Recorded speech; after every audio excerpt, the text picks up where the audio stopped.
எதுக்கு நீங்கள் இங்கே வந்திருக்கீங்க? எங்கே இருக்கீங்க சொல்லுங்கள். தங்கச்சி கூப்பிட்டு வந்திருக்காங்க. எங்கே வந்திருக்கீங்க? ஸ்ரீஹரிகோட்டா. ஆ நல்லா பேசுவாங்க. இந்த பக்கம் கேமரா பார்த்தா பயம். பேசுங்க. எதுக்கு வந்திருக்கீங்க? இங்கே ராக்கெட் எடுக்க நேரில் பார்க்கறதுக்கு ஒரு வாய்ப்பு கிடைச்சிருக்கு. என் தங்கச்சி மூலியமா அது பார்த்தோம். உன் தங்கச்சி பேரை கொஞ்சம் சொல்லுங்களேன். என் தங்கச்சி பேர் Gayathri. Thank you so much. Rocket விற்கிறேன் நாங்கள் சரி வாங்கி பண்ணலாம். சரி okay good. LVM 3 rocket launch பார்க்க வந்திருக்கேன். என்னோட அக்கா, அவங்க பேர் Rajakumari. Say hi. Gayathri. Hi. இது வந்து அவங்களோட ஹஸ்பண்ட், அது அமுல் பேபி அங்கிள். இது இவங்களோட பொண்ணு. LVM 3 ராக்கெட் லான்ச் பார்க்க வந்திருக்கேன். LVM 3 வந்து கடல் பகுதியில் யூஸ் பண்ணுறதுக்காக இந்த சேட்டலைட் அனுப்புகிறாங்க. அண்ட் இந்த சேட்டலைட் வந்து ரொம்ப ஹெவியஸ்ட் கம்யூனிகேஷன் சேட்டலைட் அப்படின்னு சொன்னாங்க. ஸோ அதை வந்து நேரடியாக ஸ்ரீஹரிகோட்டாவில் என் மேலே ரொம்ப அன்பாக இருக்கக்கூடிய ராஜகுமாரி அக்கா கூட வந்து நான் பார்க்க வந்திருக்கேன் ஸ்ரீஹரிகோட்டாவில். ஸோ இது வந்து என்னோடய பெரிய ஒரு ட்ரீம். ரொம்ப வருஷம் கழிச்சு மறுபடியும் இங்கே நான் வந்திருக்கேன். ஸோ நிஜமாகவே வாழ்க்கையில் இதெல்லாம் வந்து ஒரு பெரிய ஒரு அனுபவம். ஏன்னா நேரடியாக ஃபிட்னஸ் பண்ணுறது நிஜமாகவே ஒரு ஜிப்ஸியாக ஒரு பெரிய ஒரு ஃபீல் கொடுக்குது. ஸோ 5/26 வந்து ராக்கெட் லான்ச் ஆகும். சே ஹாய் பாப்பா.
We fight till then.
Gayathri Swaminathan.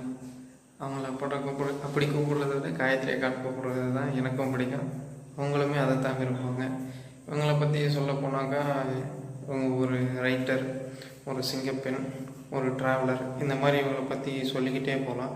ட்ராவலர்னால் ஒரு நார்மலான ட்ராவலர் இல்லை, இவங்க பொஹேமியன் ட்ராவலர். இப்போது அப்படின்னாக்கா இப்போ நான் வந்து சென்னையில் இருக்கேன். இப்போ நான் வந்து எந்த மாதிரி இடங்களுக்கு சுற்றி பார்க்க போவேன்? சும்மா அந்த பீச்சு, பார்க்கு, மாலு இந்த மாதிரியான இடங்களுக்கு மட்டும்தான் சுற்றி பார்க்க போவேன். ஆனால் இந்த பொஹேமியன் ட்ராவலர் என்ன பண்ணுவாங்கனாக்கா, லைக் ஒரு காட்டுக்குள்ளே நடந்து போகிறதா இருக்கட்டும், புதிய விஷயங்களை எக்ஸ்ப்ளோர் பண்ணுறதா இருக்கட்டும், அவங்களுடைய ஒரு பயணமே ஒரு தனிப்பட்ட ஒரு பயணமாக இருக்கும். ஒரு டிஃப்ரெண்ட்டான இடங்களை போய் சுற்றி பார்க்கணுன்னு விருப்பப்படுவாங்க. அந்த மாதிரி ஆளில் இவங்களும் ஒருத்தவங்க. இவங்கக்கிட்ட என்ன ஸ்பெஷல்னால், இவங்க ஆல்மோஸ்ட் வந்து பார்த்திங்கனாக்கா இந்தியாவில் இருக்கிற ஒரு 75% மேலே இருக்கிற எல்லா இடத்தையும் சுற்றி பார்த்துட்டாங்க. அதுவும் ஒரு தனிப்பட்ட ஒரு பெண்ணாக வந்து தனியாக வந்து எல்லா இடத்தையும் சுற்றி பார்த்துட்டாங்கன்றது வந்து உண்மையிலே ஒரு ஆச்சரியத்துக்குரிய ஒரு விஷயந்தான். அதையும் தாண்டி நிறைய விஷயங்கள் எக்ஸ்ப்ளோர் பண்ணுவாங்க. ஒரு மலை மேலே தனியாக போகிறதா இருக்கட்டும், அவங்க போகக்கூடிய இடங்களே ஒரு அமைதியாகவும் ஒரு நேச்சரை பேஸ் பண்ணியிருக்கிற மாதிரியும் நல்லாயிருக்கும். இவங்க கூட ஒரு நல்ல நட்புணர்வு வைத்து கொண்டு இருந்ததால் எனக்கு ஒரு ஆஃபர் கிடைச்சிது. என்னென்னா, இப்போ ரீசெண்டாக வந்து ஸ்ரீஹரிகோட்டா, ஆந்திராவில் இருக்கிற ஸ்ரீஹரிகோட்டாவில் இஸ்ரோ வந்து ராக்கெட் லான்ச் பண்ணாங்க. அந்த லான்ச் பண்ணுறதை வந்து எனக்கு இவங்க மூலயமா ஒரு வாய்ப்பு கிடைச்சி. அதுக்கு முன்னாடி வரைக்கும் எனக்கு தெரியாது. ஆந்திராவில் தான் இருக்குது ஸ்ரீஹரிகோட்டா, ராக்கெட் லான்ச்லாம் இங்கே தான் நடக்குது. ஆனால் அதுக்கு முன்னாடி புத்தகங்களை படிச்சிருக்கேன். பட் ஆனால் இந்த இடத்துல தான் இருக்குது, அது எப்படி போகணும், என்ன வரணும், அந்த மாதிரியான எந்த ஒரு எக்ஸ்பீரியன்ஸுமே எனக்கு கிடையாது. ஸோ இவங்களை மீட் பண்ணும்போது எனக்கு அந்த சான்ஸ் கிடைச்சது. போய் பார்க்கும்போது அது ஒரு புது விதமான எக்ஸ்பீரியன்ஸாக இருந்தது. லைக் நார்மலாக ஒரு இடத்துக்கு போனேன், சுற்றி பார்த்தேன், மணி வேஸ்ட் பண்ணேன், அந்த மாதிரி என்ஜாய் பண்ணதை தாண்டி ஒரு எக்ஸ்பீரியன்ஸ், ஒரு சம் நாலேஜஸ் அங்கேருந்து கெயின் பண்ண மாதிரி இருந்தது. ஸோ அங்கே வந்திருந்த மக்கள் எல்லாம் நிறைய இடங்கள்லேருந்து வந்திருந்தாங்க. இந்தியாவில் ஒரு 2 நாட்கள் ட்ராவல் பண்ணி வந்திருக்காங்க அந்த இடத்த பார்ப்பதற்கு. ராக்கெட் லான்ச் அது நேரில் பார்க்கும்போது ஆக்சுவலி அங்கே அதிகமாக வந்து பார்த்திங்கன்னா மாணவர்கள் தான் இருந்தாங்க, ஸ்டூடெண்ட்ஸ். ஏன்னா நார்மலாக அந்த மாதிரி இடங்களுக்கு போய் சுற்றி காட்டுறதை விட இந்த மாதிரி இஸ்ரோ ராக்கெட் லான்ச் இந்த மாதிரி கூட்டு போய் பார்க்கும்போது அவங்களுக்கும் ஒரு மோட்டிவேஷன் கிடைக்கும், அவங்களுக்கும் ஒரு வைப் கிடைக்கும், அவங்களுக்கும் நாளைக்கு இந்த மாதிரி நம்மளும் ஆகணும் அப்படின்ற மாதிரி ஒரு இன்ஸ்பிரேஷனாகவே எடுத்துக்குவாங்க. ஸோ இந்த மாதிரி இடங்களில் நானும் போய் பார்த்ததில் எனக்கு நிறைய நாலேஜுகள். நாங்கள் நேரில் என்ன எனக்கு கிடைச்சதுன்னா, அந்த ஒரு வைப், அந்த ராக்கெட் கிளம்ப போகிற அந்த ஒரு சில மொமெண்ட்டுக்கு முன்னாடி அந்த ஸ்டேஜே வந்து ஒரே சத்தம், அந்த மாணவர்களுடைய சத்தம், அதை தாண்டி அந்த கவுண்டவுன் ஸ்டார்ட் ஆகும்போது அப்படியே ஒரு மாதிரி ரொம்ப பயங்கரமாக ஃபீல் ஆனது. கரெக்டாக அந்த ராக்கெட் சேம் திங் தான் நாங்கள் டிவிலையும் பார்த்துருக்கேன், வீடியோலையும் பார்த்துருக்கேன். பட் ஆனால் அங்கே நேரில் பார்க்கும்போது அது லைக் அது வேறு மாதிரி இருந்தது. அப்படியே அந்த செகண்ட் முடிஞ்சு அந்த கிளம்பும் போது அந்த ஒரு சத்தமும், அந்த சுற்றி இருக்கிற வைப்ரேஷன், அந்த நெருப்பு, அந்த ராக்கெட்லேருந்து வெளியே வரக்கூடிய அந்த நெருப்பு பார்க்கவே முடியல. அப்படியே ஒரு கண்ணு ஒரு மாதிரி கூசுகிற மாதிரி, அந்த சூரியனை பார்த்தா அப்படி அந்த மாதிரி ஒரு நெருப்பு, அந்த டப்புன்னு அந்த ராக்கெட் கிளம்பும் போது வெடிக்கிற சத்தம், அப்படியே அந்த ஒரு ஆக்சுவலி அது வந்து ஒரு 2 கிலோமீட்டருக்கு தூரமாக தான் இருக்குது, 2 கிலோமீட்டருக்கு அந்தாண்டு தான் இருக்குது. அப்படி இருந்தாலும் கூட எங்களுக்கு அங்கே ராக்கெட் கிளம்பும் போது இங்கே அந்த வைப்ரேஷன், அந்த ஸ்டேஜ் எல்லாம் அதிருது. ஸோ அந்த இடத்துல அது ஆக்சுவலி ஒரு 20 நிமிஷம் 20 செகண்டு, ஒரு 15 செகண்ட் அவ்வளோ நேரம் தான் நாங்கள் ராக்கெட்டே பார்த்துருப்போம்.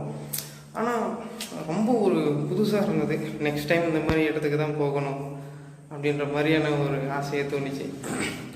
ஆல்சோ அது வந்து ஒரு ஐலாண்டும் கூட. அது எனக்கு அங்கே போனதுக்கு அப்புறம் தான் தெரியும். இஸ்ரோ இருக்கிறது வந்து ஒரு ஐலாண்டு, ஸ்ரீஹரிகோட்டாவே ஒரு ஐலாண்டு தான். அங்கே ஒரு 2 ஏரி மாதிரி, ஏரிக்கு நடுவில் பாலம் போகிற மாதிரி இருந்தது. என்னன்னா ஏரி பெருசாக இருக்குன்ற மாதிரி. அதுக்கப்புறமா கேட்டவொன்னே தான் சொல்கிறாங்க, இப்போ நம்ம கடலுக்குள்ளே போயிட்டுருக்கோம் அப்படின்னு. இப்போ நான் இதுதான் ஃபஸ்ட் டைம் இந்த மாதிரி ஒரு ஐலாண்டுக்குள்ளே போய் வருதோம். அந்த நாள் எனக்கு ஒரு மறக்க முடியாத ஒரு நாளாகும், ஒரு அன்ஃபர்கெட்டபிள் டேவாக வந்து மாறிடுச்சு. ஸோ இந்த மாதிரியான எக்ஸ்பீரியன்ஸ் எனக்கு கிடைச்சதற்காகவும், அதுக்கு வாய்ப்பு நீங்கள் கொடுத்ததற்காக, எனக்கு அங்கே போய் பார்க்குறதுக்காக ஒரு சான்ஸ் கொடுத்ததற்காகவும், so I want to say thanks to Gayathri Saminathan. தேங்க்ஸ்க்கா, நன்றி. Also wish you happy new year 2026 உங்களுடைய வருடமாக அமைய வாழ்த்துக்கள். நிறைய சாதனைகள் இதை போல் நீங்கள் மேலே மேலே செய்யணும். அதில் நாங்களும் ஒரு பார்ட்டாக இருக்கணும். நாங்களும் உங்களை மாதிரி பார்த்து முன்னேறி வரணும். ஓ தேங்க்யூக்கா.